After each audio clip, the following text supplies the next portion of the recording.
Assalamu alaikum, dear IELTS candidates.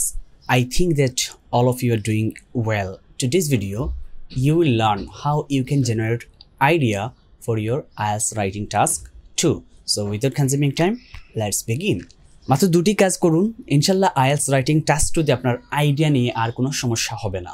So সবার প্রথমে আমি যে বিষয়টি বলবো সেটা হচ্ছে আপনি প্রত্যেকদিন স্যাম্পল আনসার পড়বেন। এবং স্যাম্পল আনসার কোথা থেকে পড়বেন? IELTS অ্যাডভান্টেজের ওয়েবসাইটে গেলে আপনি 100-এরও বেশি কি পাবেন? IELTS রাইটিং টাস্ক 2 ব্যান্ড 7 মানে রাইটিংয়ের স্যাম্পলস আনসারগুলো পেয়ে যাবেন। তো ওই স্যাম্পল আনসারগুলো পড়লে আপনার ভিতরে ভালো একটা আইডিয়া চলে আসবে। তাছাড়া আপনি মাকারের কি করতে পারেন? IELTS রাইটিং টাস্ক 2 অথবা জীবন IELTS এর রাইটিং টাস্ক 2 বইগুলা পড়তে পারেন। এবার যে ইম্পর্টেন্ট বিষয়টা সেটা একটু লক্ষ্য করবেন, আপনি স্যাম্পল আনসার শুধু পড়লে হবে না, you have to understand it. এখন আপনি কিভাবে বুঝবেন সেটা? So for understanding you can just read the whole essay and after reading the essay just try to note down some ideas in Bengali which you have found from this essay. যে এসেটা আপনি পড়লেন সেই এসে থেকে আপনি যে আইডিয়াগুলো পেলেন সেগুলো আপনি বাংলায় লিখে রাখবেন খাতায়, অথবা ইংলিশে 2টা 3টা 4টা করে আইডিয়া লিখবেন। যেমন বডি 1 থেকে আপনি 2টা আইডিয়া পেলেন, 2টা আইডিয়া বাংলায় লিখুন অথবা ইংলিশে লিখে রাখলেন।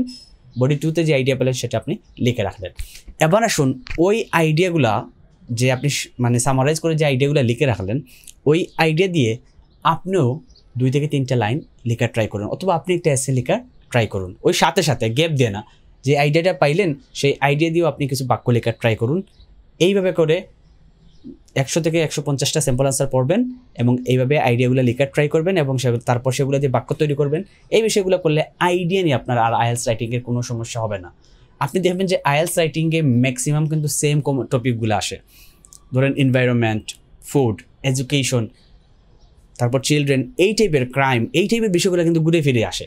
সো আপনি এরকম 30-35টা টপিকের উপর যদি ভালো একটা আইডিয়া নিয়ে নেন, তাহলে আপনার জন্য আইডিয়া নিয়ে আর কোনো দিনও সমস্যা হবে না। 2 নম্বর স্টেপে যেই কাজটা করবেন, লিজের একটা পিডিএফ আছে, IELTS রাইটিং টাস্ক 2 আইডিয়াজ এরকম নামের একটা পিডিএফ আছে।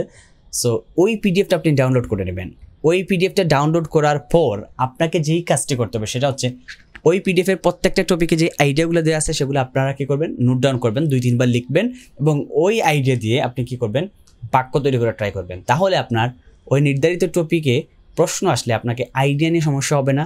তার পাশাপাশি আপনার সেন্টেন্স মেকিংয়েও প্রবলেম হবে না। যখন বেশি বেশি করে ওই স্যাম্পলগুলো থেকে লিখবেন, মানে ওই আইডিয়াগুলো ব্যবহার করে যখন আপনি বাক্য লিখবেন, তখন আপনার সেন্টেন্স মেকিংয়ের স্কিলটা আরও ইমপ্রুভ হবে। সো আই হোপ দ্যাট আপনাদের কাছে ভিডিওটি ভালো লাগছে। এই টিপসগুলো একটু মেনে চলুন, তাহলে IELTS রাইটিংয়ের মানে আইডিয়া নিয়ে আর কোনো সমস্যা হবে না।